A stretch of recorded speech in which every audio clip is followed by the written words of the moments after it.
Good evening and welcome to the hour dedicated to talking about all things strange, weird, and paranormal. Listen to Strange Talk broadcasting on 1660 AM in Northside, 91.7 FMHG2 WVXU in Cincinnati. We're also streaming at radioartifact.com around the entire planet Earth. The intertrack to this episode and most of our episodes is the Strange Talk intro by Starsilk. And I'm your host, Alyx. And I'm your co-host, Creature. And would you like to introduce yourself over there as well?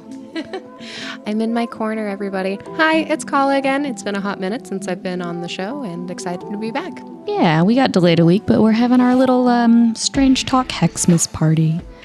I got the sinus infection from hell last week, and luckily the antibiotics seemed to have fixed whatever was wrong with my voice. This is genuinely the strongest my voice has felt in like months now, so I'm excited to be able to record again. Should we say what's special about this episode? Whether it's Hexmas? Well, that and we're all here. Oh, yeah, we are all in person. Yeah. As promised. Like I said, we just got delayed a week. You know, it happens. 'Tis the reason for the season. Nothing goes right.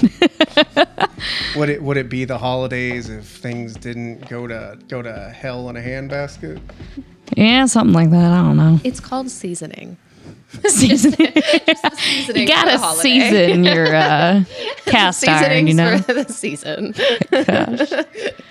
But yeah, as promised, we decided to all get together, have a little party, and tell some ghost stories. Yes. Yeah. So as we kind of discussed a little bit, not last week, but the week before that, traditionally for Christmas, people would gather around the fire and drink their festive holiday drinks and tell ghost stories. Because what better way to pass the time in winter than scaring the crap out of each other? Is it the holiday season if you're not ruminating on death? Is it the holiday season if you aren't getting visited by a little 3 ghosts of Christmas past, present, and future? Can we have a little debate real quick about that? I would love to. Where people are like, how many ghosts are in that story? The answer is 4 because Marley comes and visits him first. Yes. 5 if you're watching the Muppet version. I was about to say that. Yes. People who think there's only 3, so close, but no cigar. Now, do you remember what the name of the other ghost is? And the other Marley? Because it's Jacob and Robert Marley. Oh, yeah. In the Muppet version. I was like, his name's just Marley. What do you mean? Yes. It's a subtle Bob Marley joke. Yes, it is. It is. But Calla, I think you had a ghost story. Do you want to kick us off with your ghost story? Yeah, absolutely. So as I've mentioned on the show before, I am from ye old Arizona. Arizona. And I grew up in northern Arizona. By the way, for Christmas Day, Calla and I went to go see Nosferatu. Yes, and it was very, very fun. That's why you're getting Arizona. Yes, Arizona. Romania, yes. Anyhow, we're obviously still in that headspace of Nosferatu. But I grew up in northern Arizona, and in northern Arizona, there is a lot of ghost towns, just because people were expanding out there, and lots of cultural phenomenons happening. But I grew up about 3 hours from Jerome, Arizona. Jerome, Arizona, which is closer to Sedona, where all the vortexes are. With my cactus as you said that I put a cowboy hat on. It is also very I was funny. just like, It is also very funny Arizona. to me that you are more into cactus culture than I am. It's being not from a the culture desert. so much as I love a cactus. And that's why I did. Okay, I don't think you noticed this. I did put my cactus in your plant cabinet, but then you were like, "This doesn't go here," so then you moved it. It didn't work because I hadn't. And so, but we moved the cactus, which is fine. love But that's why I put that in there because I was like, "Oh, cactus." Oh, the cactus go together. Yeah, obviously. I don't know, to get too personal here. My first therapist, we were in a session one day, and I was like, I just really like cactuses. They're just like, they're cool. They're chill. They're succulent little buddies. And she went, have you ever considered it's because you yourself are like a cactus? I mean, You're prickly on the outside and just full of, like... Goo. I mean, No, like, not, what's the word? Warm, not warm. cactus juice. It's the quenchiest. Yeah, but it also provides life. And So it's just prickly on the outside mean- and full of nourishment on the inside. as you know, I watched Nourishment. She-Ra this year. So, I love a cactus. Like the gal that Perfuma meets in the desert and calls the desert rose, and she starts to learn about the importance of cacti. But okay, back to Jerome. So Jerome, Arizona is an old newspaper town, and it was a very famous coal mining town as well, or copper mining rather. And there is the famous Jerome Asylum that you can tour. Maybe when we're out there, Alyx, we can go because it's not that far from where we will be going together. But so there's a lot of really weird, quirky shops there because it's a tourist town now, and also because they have the famous restaurant, the Haunted Hamburger, where the ghost apparently would steal hammers. Okay, you didn't tell me that. We definitely got to go there. It's a cool town. We'll definitely go when we're out there in April. But sounds like that's like so- a Johnny Cash song. A hammer stealing ghost. the hammer stealing ghost. Yeah. Oh, I thought you said a hamburger stealing ghost. No. Yeah, And I was like, so the hammer hamburger stealing ghost because they were building the restaurant and the ghost kept stealing hammers. It's funnier if the hamburger is real. Hamburger. The hamburger is real, but he's a ghost. Exactly. Robble. Anyway. But so my family and I basically went there almost every single weekend, just because it was so close and it was a fun little day trip that we could do together. My friends and I would go. So one day, my brother and his best friend, we went to the Haunted Hamburger restaurant, and I asked if I could have a bite of his tomato because he didn't really like tomatoes, but like them on hamburgers. He was weird about food. It's fine. But I was like, oh, can I have a bite of your tomato? He was like, no, it's my tomato. And I was like, okay, that's fine. And so I went up to the salad bar area, grabbed some tomatoes. And then when I came back, he opened his bun and he was like, why is there a bite mark out of my tomato? Because you wanted that tomato. But I didn't do that. But subconsciously, But you I was wanted like, that okay. tomato. But I'm also like, I forget a lot, so maybe I did subconsciously bite the tomato, which is Oh no, fine. I was thinking more psychically. You bite. Obviously. Psychically, you bite the tomato. I bit the tomato. My psychic spirit bit the tomato Did you to get inhale it. gaslit by a ghost? You know what? Somebody Maybe that I you did ate though. these- Maybe I did because I know I didn't take a bite of the tomato because I went up to the salad bar. So that was weird thing one. But then we walked down the street, went through like a couple like cool alleyways and stuff. My brother and his friend bought throwing stars, which is fine. Nice. Typical teenage boy things. I mean, yeah, I threw throwing stars when I was a kid. Exactly. But so Sometimes you they- just gotta. It's fine. Target practice. But so they got that. And then after the knife shop, we went to a different shop that was down the road. And it was a really cool art gallery because it's an artist town now too. A lot of people go there because they don't want to deal with other human beings, which I understand. But it was an art gallery, and my friend and I wandered into the back area of this art gallery. Mm-hmm. And we were looking for the restroom, and we opened the door to what we think is the restroom, and there's nothing in this room. Uh-huh. Nothing at all except a blank desk and a chair. Huh. It's very dark in this room, and all you hear is like typewriter clicks. Oh, like Yeah. Like someone. I'm just doing that writing louder in into the paper. microphone. Did you do that with your mouth, or was that? Yeah, I did that with my Okay, mouth. 'cause I saw you do it Yeah, with your hand. I did it with my mouth was and like- with my hand. But it sounded like typewriter clicks, and it was the most uncanny, like, because it was typewriter clicks, but it wasn't.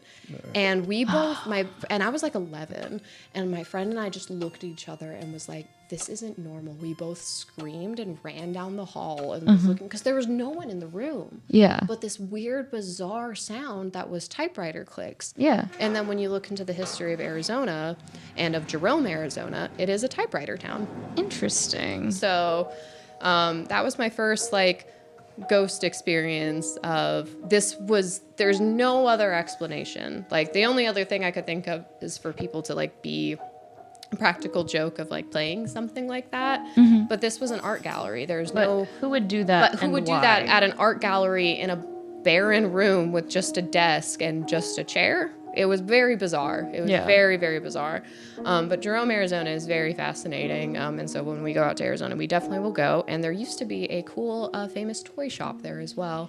And that was really fun. And there's still a kaleidoscope shop there. That's just a shop full of glass-blown kaleidoscopes. That's sick. It's Yeah. really cool. That's super fun. It is on my bucket list to take a stained glass class, and then maybe I'll learn how to make kaleidoscopes. But. I would love to make some stained glass. Ooh, there are classes actually in Georgetown. I'm very in. So we can definitely do that. My coworkers have talked about doing it for coworker bonding, because obviously historians are all a bunch of neurodivergent nerds. Checks out. Yeah. I just realized the Georgetown you're probably talking about is a different one than I had in my head. Because I was like, Georgetown, Kentucky? yeah, I was thinking of Indiana. Oh yeah, no, I'm thinking like, Georgetown, Kentucky. Kentucky? Yeah, Georgetown ain't that far It's away. 20 minutes away. I was like, Yeah, it ain't that far away. First ghost story. So so you got gaslit by a ghost. I got gaslit by a ghost thinking that I ate a tomato when I really didn't.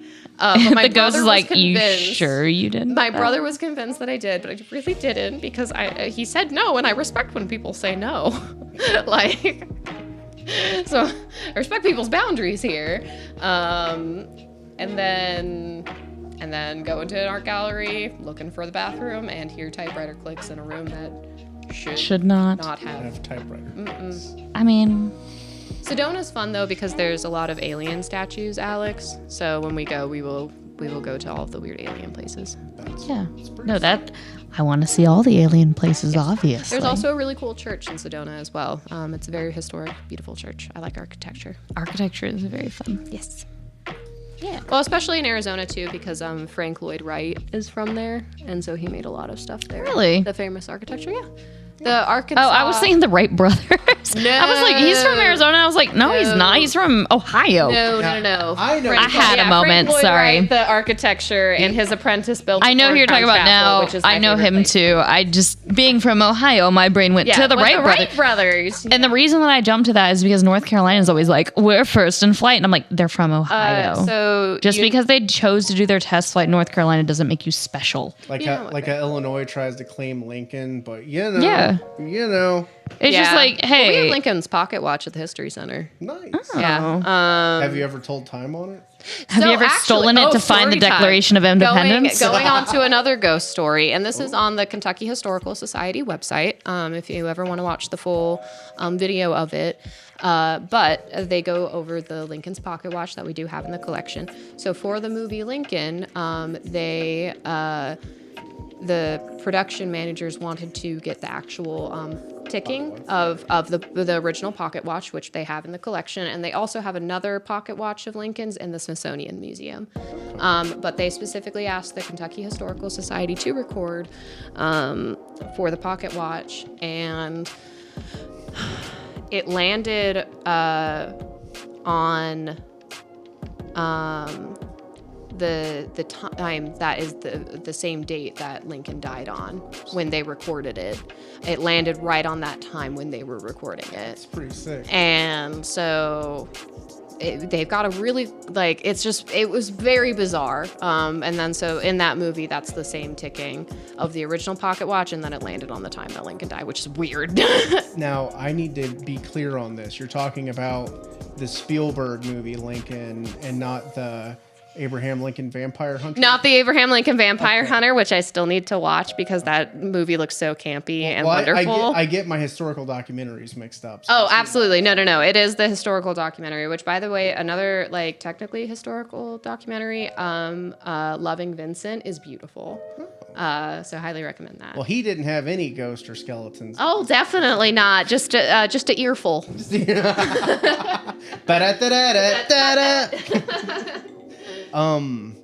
That's pretty cool.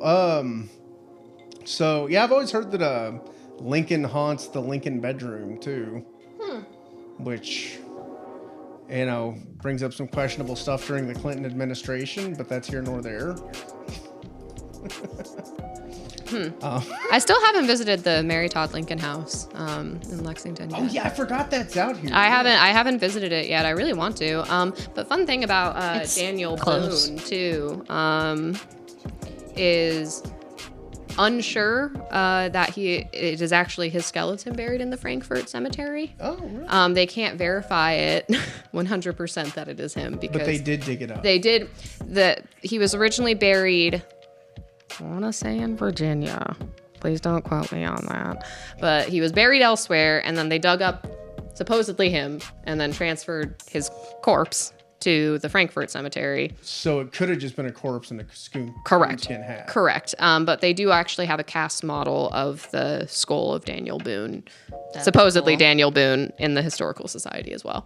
It So would be what we all need to do is a Strange Talk field trip. I would say my fun new conspiracy theory is to be like, Daniel Boone's not real. What are you talking about? Ooh, I would love to say that to mess with people. It'd be so fun. No, Daniel Boone. I'm sorry. Do you mean Johnny Appleseed? What? I do have Johnny Appleseed books in the museum store. Nice. That's fun time. Fun fact that I recently learned about Johnny Appleseed. Oh. Apparently, everybody talked about he grew apples. He grew apples for liquor making. Not So, for regular eating apples. I have another debate for us. Ooh. I had forgotten that this is something I wanted to talk about for Hexmas. A friend of mine recently posted a status that was just, is Santa a cryptid? Yes. I said no. I said no. Santa is a folk figure, but not a cryptid. Because cryptids tend to be creatures. But is Santa the Fae? No. No, hard no there. Yeah. Well, so the reason For the season. For the season, thank you. the reason for the season. So the reason why people always joke that Odin is Santa Claus is because Odin is the god of the wild hunt. Mm-hmm. As we discussed earlier, talking about Real Nocta and the wild hunt. So going with the distinguishment of if he's a cryptid or a folklore character, folklore, mythology, Odin, Santa Claus, the wild hunt. It encapsulates all, which is very German, very Raunach. Conclusion. Real Nocta. Odin is Santa Claus. in folklore. Yeah, and I think we talked about it on that Christmas episode I did last year about Santa like the Saint Nicholas resurrecting the dead and the various pickle boy stuff and getting into fist fights at religious debates. I like to think that Santa's a lot like Batman in that there's many Santas for many people. Well, I mean, in some ways, yes. You have, Saint Nick, Santa Claus, and then you also have Krampus. So there is a Santa for every occasion. There are many forms and versions of Santa. Well, Hecate has 3 forms. Santa can have many forms. That's also why I think, almost more of a deity. Yeah. Or a folk figure. Because my other logic with folk figures is they may or may not exist. So, hear me out. The premise of American Gods. Great book.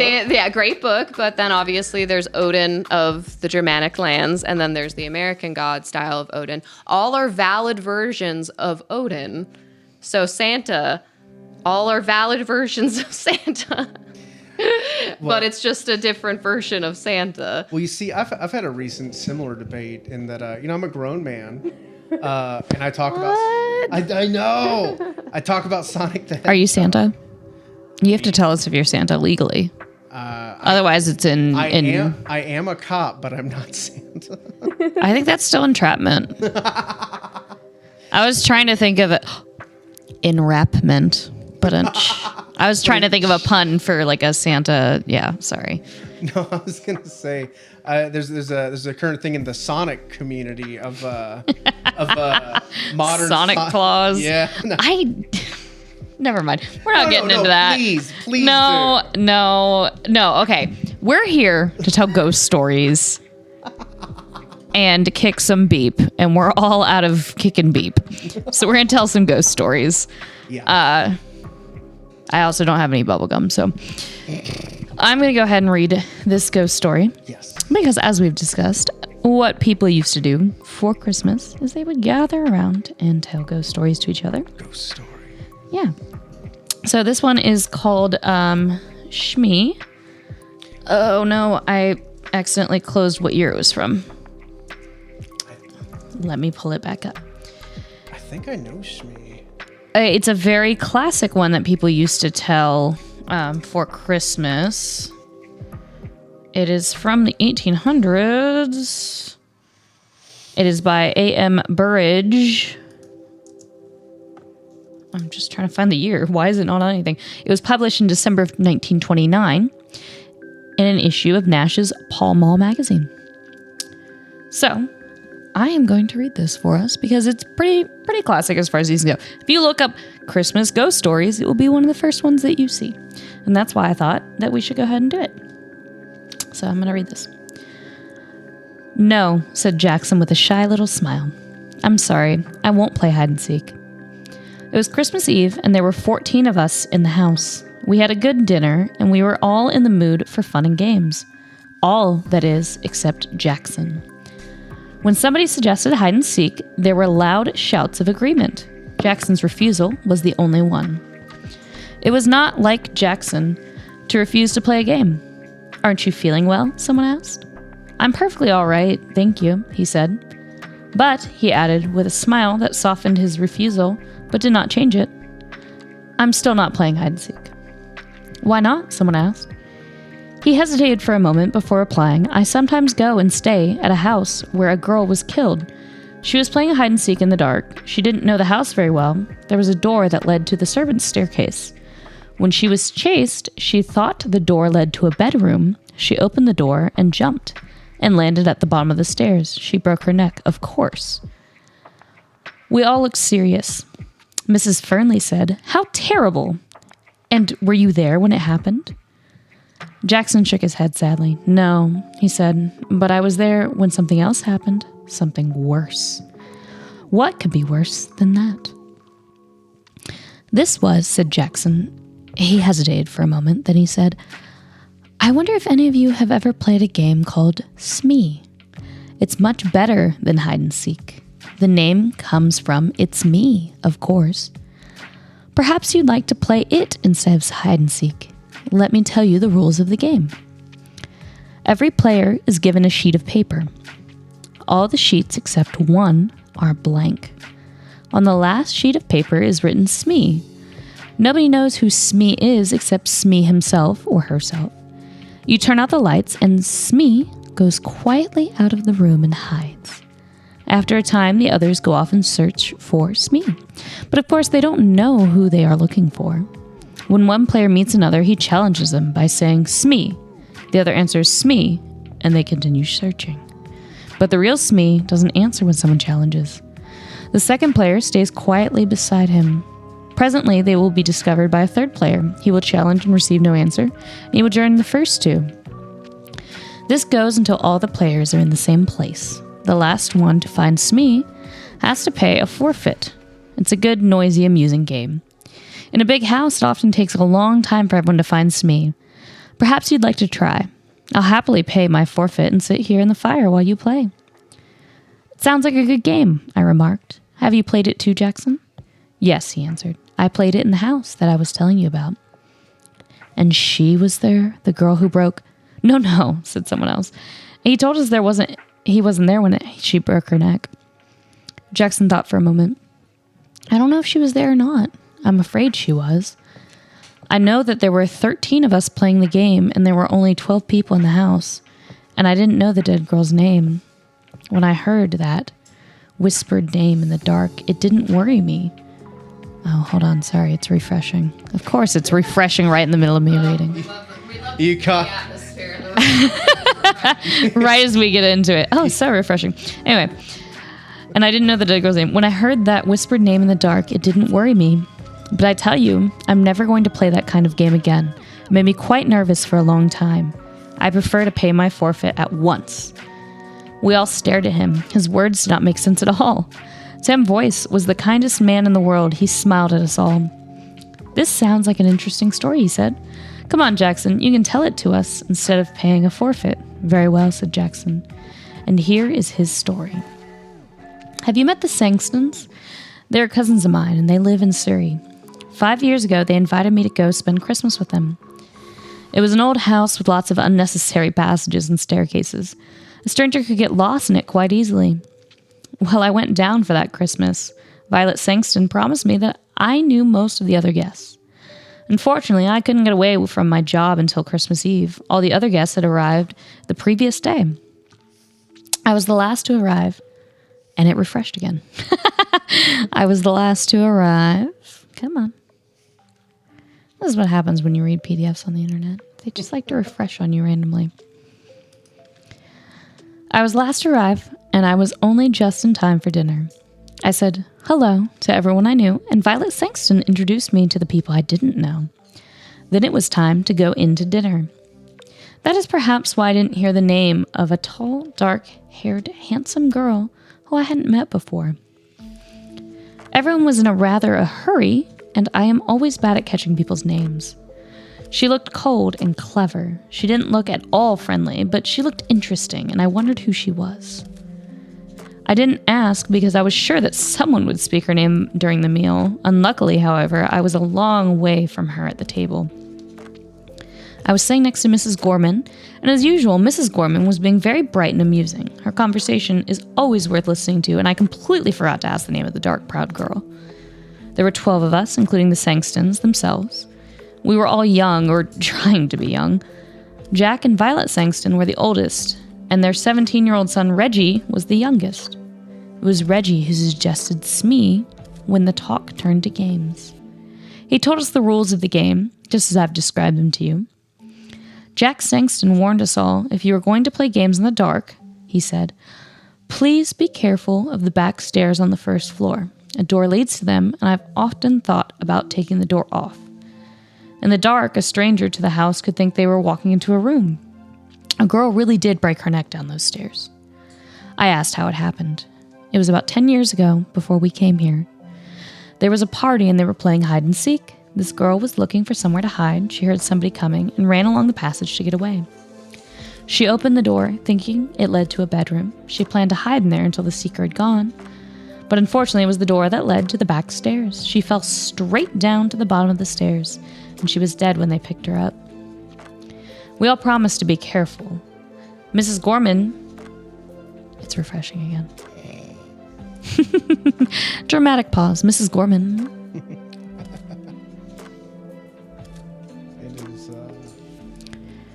Mrs. Gorman even made a little joke about living to be 90. You see, none of us had known the poor girl, and we did not want to feel sad on Christmas Eve. Well, we started the game immediately after dinner. Young Reggie Sangston went around making sure all the lights were off except the ones in the servants' rooms and in the sitting room where we were. When we then prepared 12 sheets of paper, 11 of them were blank, and one of them had Smee written on it.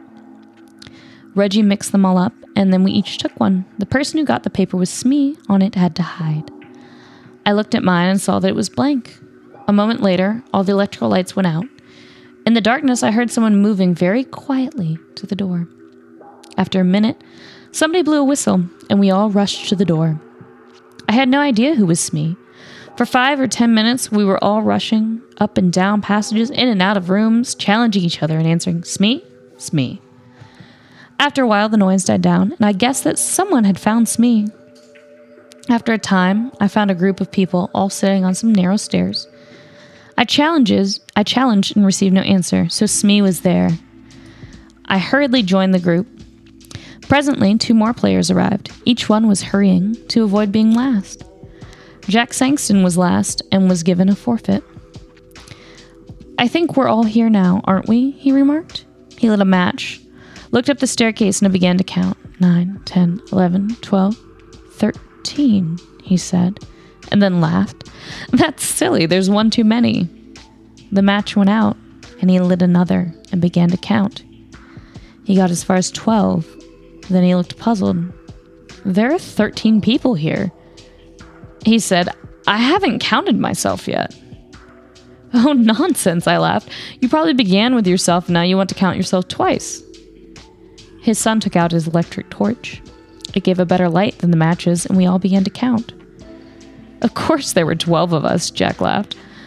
"Well," he said, "I was sure I counted 13 twice." From halfway up the stairs, Violet Sangston spoke nervously. "I thought there was somebody sitting 2 steps above me. Have you moved, Captain Ransom?" The captain said that he hadn't, but I thought there was somebody sitting between Mrs. Sangston and me. Just for a moment, there was an uncomfortable something in the air. A cold finger seemed to touch us all. For that moment, we all felt something odd and unpleasant had just happened, and was likely to happen again. Then we laughed at ourselves and at each other, and we felt normal again. There were only 12 of us, and that was that. Still laughing, we marched back to the sitting room to begin again. This time, I was Smee. Violet Sangston found me while I was searching for a hiding place. That game didn't last long. Soon there were 12 people and the game was over. Violet felt cold and wanted her jacket. Her husband went up to the bedroom to fetch it. As soon as he'd gone, Reggie touched me on the arm. He was looking pale and sick. "Quick," he whispered, "I've got to talk to you. Something horrible has happened." We went into the breakfast room. "What's the matter?" I asked. "I don't know. You were Smee last time, weren't you?" Well, of course I didn't know who Smee was. While Mother and the others ran to the west side of the house and found you, I went east. There's a deep clothes cupboard in my bedroom. It looked like a good hiding place. I thought that perhaps Smee might be there. I opened the door in the dark and touched somebody's hand. "Smee?" I whispered. There was no answer. I thought I'd found Smee. Well, I don't understand it, but suddenly I had a strange cold feeling. I can't describe it, but I felt that something was wrong, so I turned on my electric torch and there was nobody there. Now, I am sure I touched a hand, and nobody could get out of the cupboard because I was standing in the doorway. What do you think? "You imagine that you touched a hand," I said. He gave a short laugh. "I knew you would say that." He said, "Of course I imagined it. That's the only explanation, isn't it?" I agreed with him. I could see that he still felt shaken. Together, we returned to the sitting room and for another game of Smee. The others were all ready and waiting to start again. Perhaps it was my imagination, although I'm sure that it was not. But I had a feeling that nobody was really enjoying the game anymore, but everyone was too polite to mention it.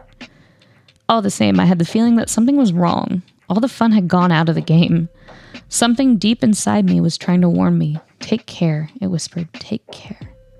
There was something unnatural. And it's this page refreshing again. I thought I'd broken the code to get it to not do that, but it's doing it. Where was I? There was something unnatural. Oh, there was something unnatural, unhealthy influence at work in the house. Why did I have this feeling? Because Jack Sangston had counted 13 people instead of 12? Because his son imagined he had touched someone's hand in an empty cupboard? I tried to laugh at myself, but I did not succeed. Well, we started again. While we were all chasing the unknown, Smee, we were all noisy as ever, but it seemed to me that most of us were just acting. We were no longer enjoying the game.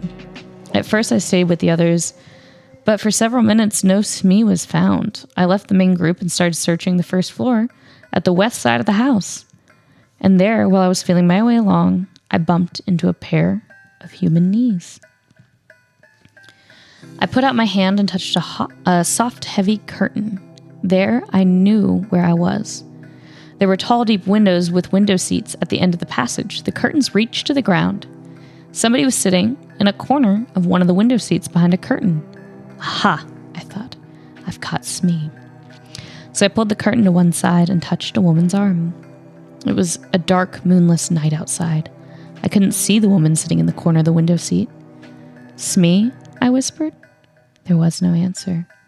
When Smee is challenged, he, or she, does not answer. So I sat down beside her to wait for the others. Then I whispered, "What's your name?" And out of the darkness beside me, the whisper came, "Brenda Ford."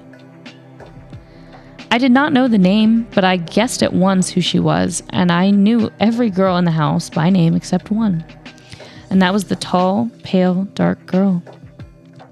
So here she was sitting beside me on the window seat, shut in between a heavy curtain and the window. I was beginning to enjoy the game.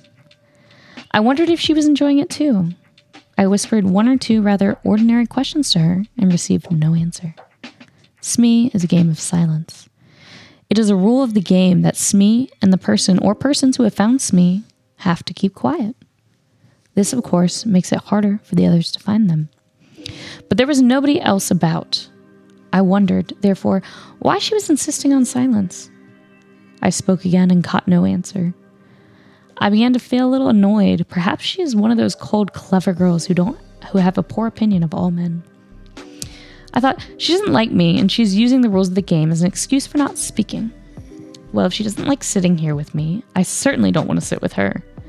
I turned away from her. I hope someone finds us soon, I thought. And then it refreshed. At least it refreshed at a good point. That's what happens when you find old stories online from the 1800s. They always refresh. As I sat there, I realized that I disliked sitting beside this girl very much indeed. That was strange. The girl I had seen at dinner had seemed likable in a cold kind of way. I noticed her and wanted to know more about her. But now I felt really uncomfortable beside her. The feeling of something wrong, something unnatural was growing. I remembered touching her arm, and I trembled with horror. I wanted to jump up and run away. I prayed someone else would come along soon. Just then I heard light footsteps in the passage. Somebody on the other side of the curtain brushed against my knees.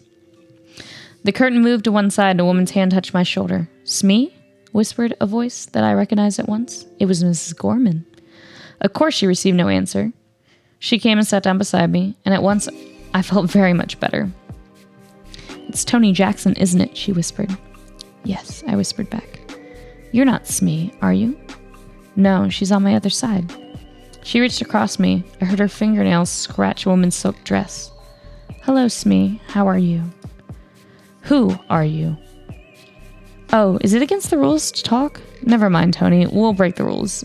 Do you know, Tony, this game is beginning to annoy me a little. I hope they aren't going to play it all evening. I'd like to play a nice quiet game, all together beside a warm fire." "Me too," I agreed.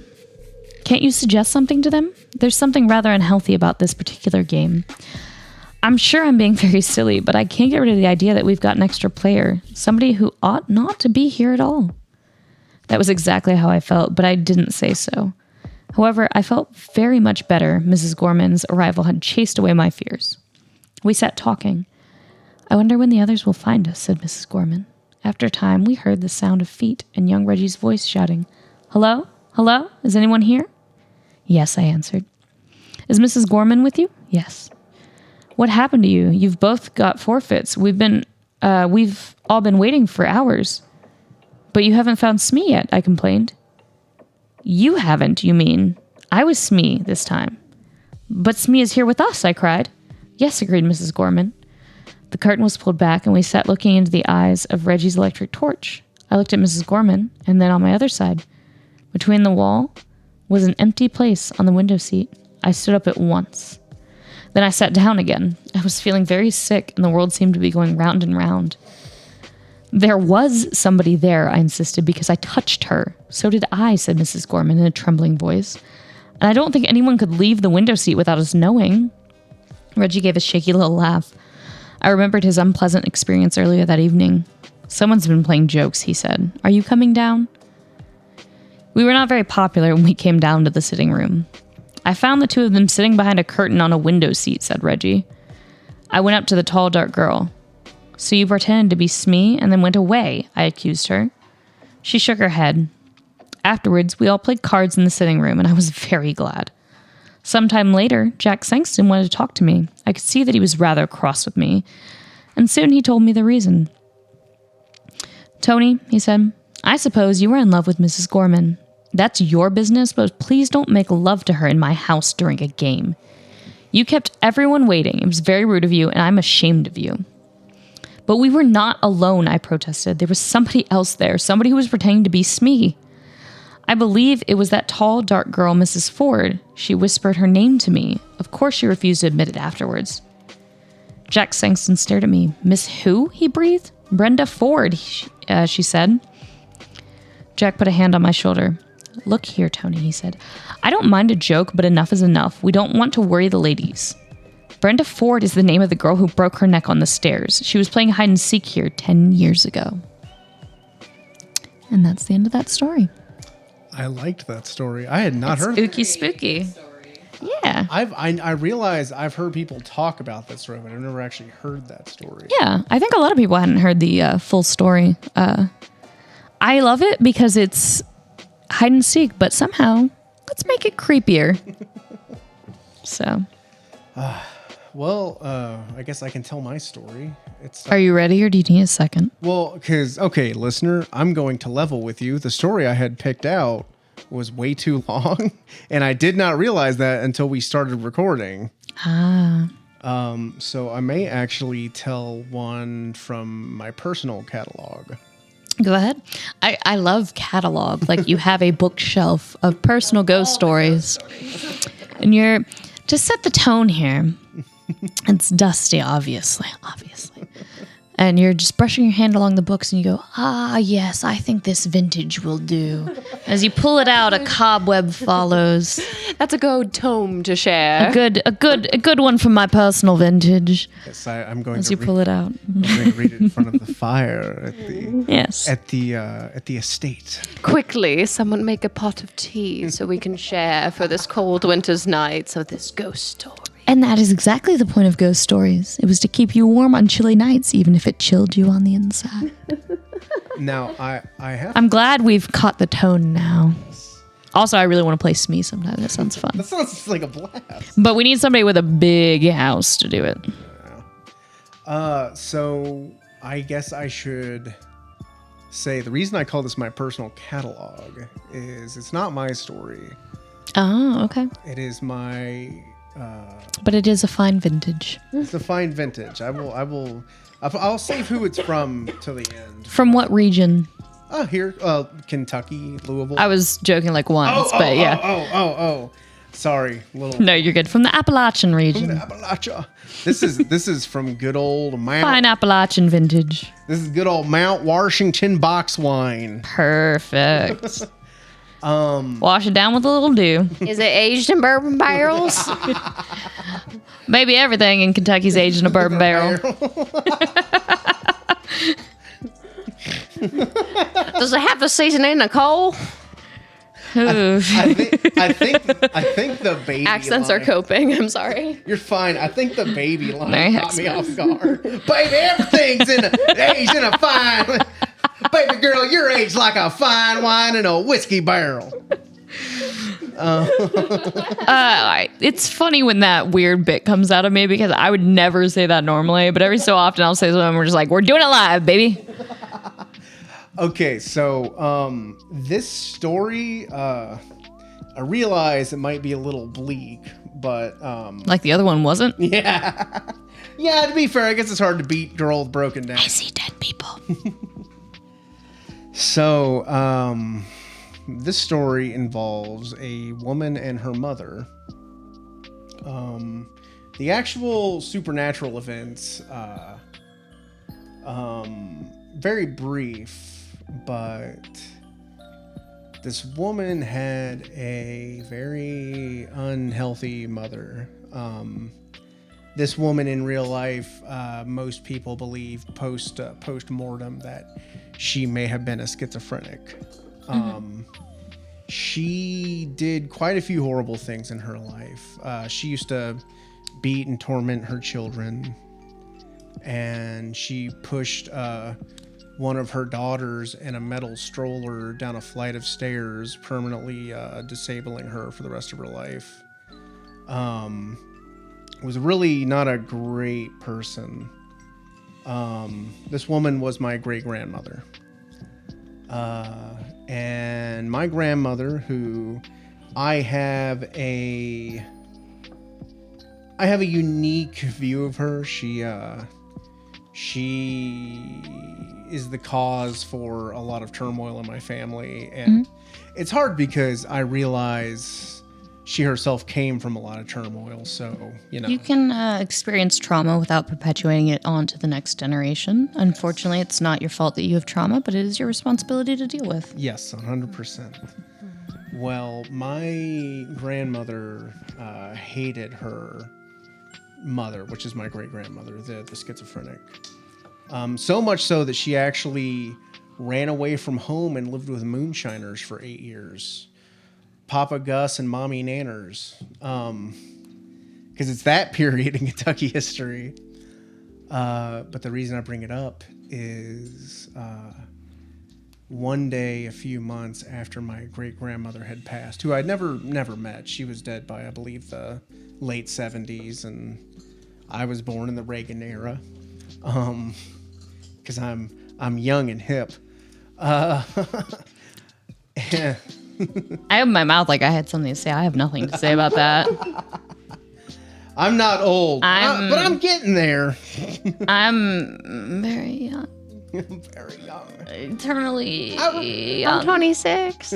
I was born at the end of the Reagan era, if that's any consolation.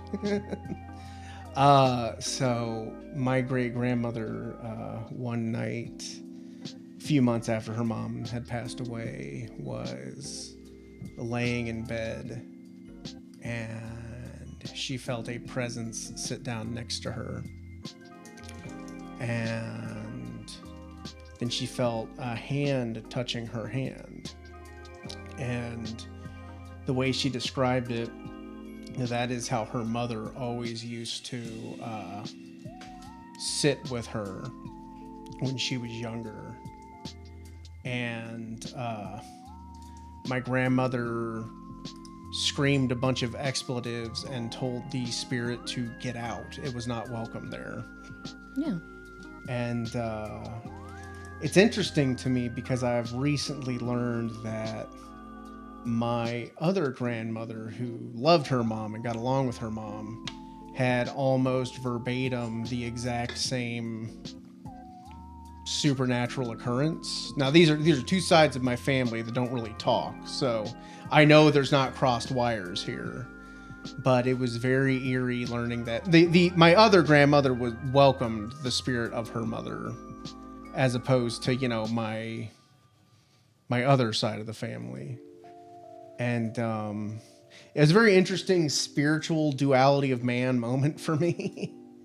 of the healthy side of my family versus the not healthy side of my family. But the reason I bring it up is, just learning about the afterlife and the effects of generational trauma on my family. It's a very kind of personal story for me, and that the effects of these people, much like a ghost, are being felt today through my family. Yeah. So It's passed down. Yeah, it is. And funny enough, I just wrote on my occult blog, if you ever want to follow it, Contemporary Witch or Contemporary Mystic, check it out, Calla Marie Rowan. But I just wrote in October about my ancestral work. So ancestral work became a pretty inherent form of my personal witchcraft practice. just working with my ancestors, but it was very difficult for many years because of my abusive grandmother. But it was very difficult, and I realized that it was so very essential to have such a nuanced perspective of, I acknowledge where I come from, and I acknowledge that this is a part of how my existence was like birthed here. And I'm grateful to be alive, and I love living, and I love having all of these experiences. But I also recognize the impact that it's had on my family around me and my personhood. However, reminding myself that I'm like the sovereign person of my life and that I can make my own decisions. And kind of, it's a good balance of both gratitude, but then also loss and grief for what could have been, what if XYZ happened, cherishing the good memories that I had with my grandmother and other aspects of my life. So I understand. And telling an ancestor to F off is a perfectly valid thing. Because they're one of my favorite magical practitioners, Aidan Wachter, is always very advocate of that, of like, yeah, you don't have to work with all of your ancestors, and it's whatever works best for you. You don't have any other path to follow. And so, but definitely a nuanced perspective of like both you being like, okay, I acknowledge some happy, good things, but also my mom's being great grandma, go get away from me, ghost, is perfectly acceptable too. Ancestral work is very personal, and there's a lot of nuanced perspectives. As it turns out, unfortunately, not everyone in your family tree is going to be great. So no, and I feel like that's especially relevant given the season. We're after Christmas now because I got horrendously sick.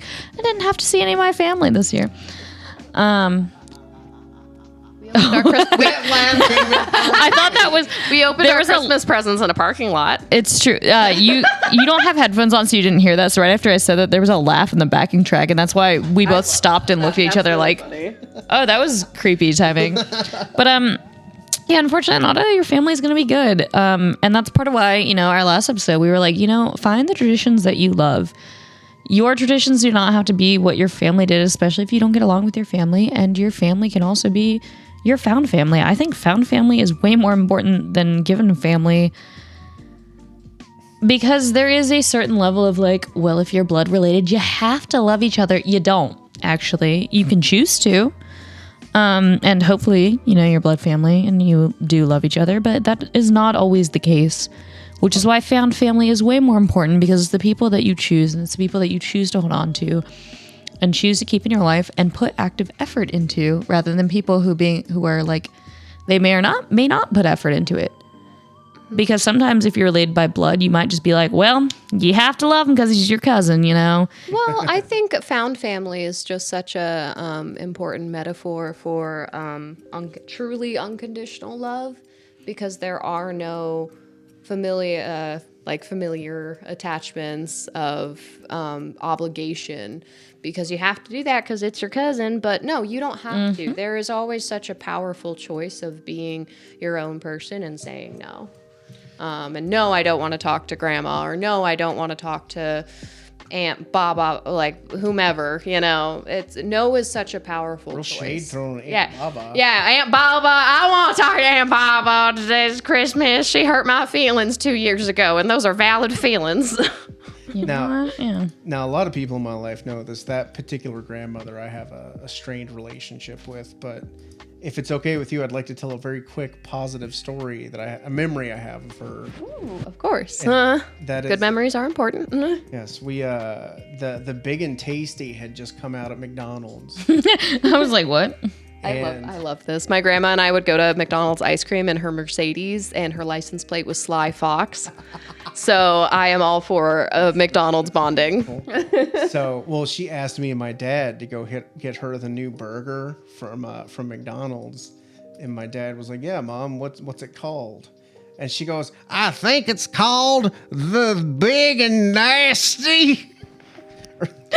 Yeah, close enough. The Big and Nasty. And we were close enough. We got to McDonald's and we're like, "Oh, do you guys have a Big and Nasty?" And they were like, we have a big and tasty. She was close. She was just to let her off. Just to let her off. Just to let her Here you go, Ma. Here's your big and nasty. That's what I say about Alyx. I'm like, oh, I can't have cats right now, but I have rats, so it's just one letter off. Just to let her off. It's close enough. But yes, that is a positive memory I have of that woman. I always kind of resented how my family turned out, but I realized as I get older that it wasn't necessarily all her fault. Well, that's the thing about generational trauma. People got messed up stuff, and it's not always entirely that person's fault, but it is still their responsibility to deal with. Yes. And I think it goes into,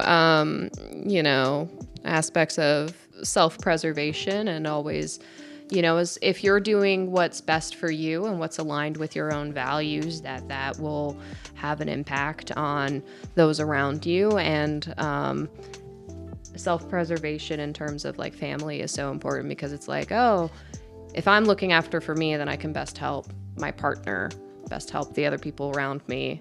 And in a lot of situations with generational trauma, that wasn't an option of self-preservation, especially with women. I like that this is somehow where we ended up with this. I know. I feel like it's appropriate for this season. It's a lot of dealing with family, and it can be a really hard time for some people. So, along with what we said last episode, take care of yourself this season. It's difficult out here. Yeah, it's one of those things, I think that I've tried to be a positive force in my family's life. I don't know that I've always succeeded, but I've tried. Mm-hmm. And I definitely want to try and, at least help my father get away from, the generational trauma that he's had to deal with, Yeah. It's fun. It's fun and it's healthy and I enjoy doing it. That's what we're going to say. Well, also, remember, there's honor in self-preservation, and you do not have to rescue your father.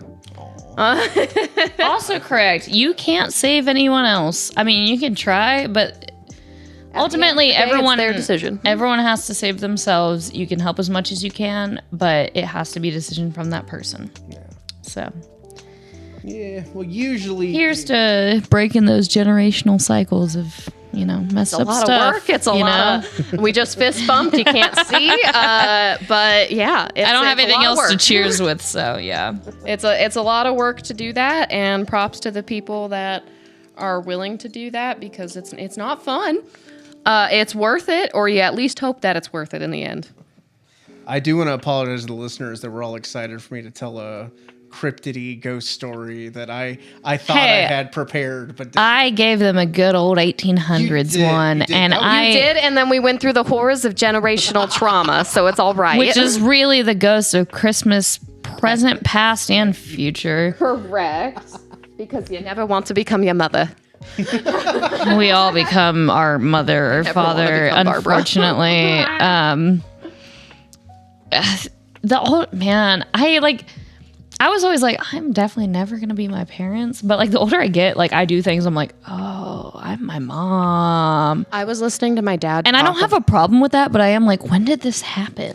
Yeah, I get that. I was on the phone with my dad and I was FaceTiming with him, and he bounced through 15 different topics in one story. And I was like, oh, is that where I get the ADHD from? Most likely. Yeah, I was like, it's generational and genetic. I hear people say that. I have not yet seem to found anything that I'm similar to my parents in. But, you will. You will. It's unavoidable. As it turns out, anybody you spend enough time around, you will pick up their traits. Yeah. Yeah. Yeah. Well, on the bright side, at least I've always said this about my parents. I never hold any ill will towards them, because at their worst, they at least tried, and that's more than some people's parents did. Yeah, which also, we're at the top of the hour, so I feel like that's a pleasant place to actually leave that is, you know what? You tried. You tried. Hey, try and give yourself some self-compassion this holiday. You did your best. And your family that deserves it. Yeah. Exactly. That deserves it. That's deserves very it. important verbiage to use. Yeah. So, oh my gosh. I just realized it's the new year. It's the new year. It is. So happy New Year's to everyone too. You know, a belated Merry Hexmas and a happy New Year. Welcome to 2025. We made it. Thank you to all our listeners that have been sticking around this long. Sorry we were off the air for a little bit. My voice seems to be a lot stronger now. I'm very stoked about it that we can get back into it. Part of our little Strange Talk holiday party was getting into scheduling for the new year. So, So many guests I want to bring on. yeah. But we're not going to tell you anything about that because that'll be surprises It's for a the new secret. year. Yeah, I like. Alternatively, we're going to sign off for the night. I hope you've enjoyed our little Hexmas ghost story special. And you know what? Good night. And good luck. Huzzah! You are listening to Radio Artifact on 1660 AM in Northside and 91.7 FM HD WEXU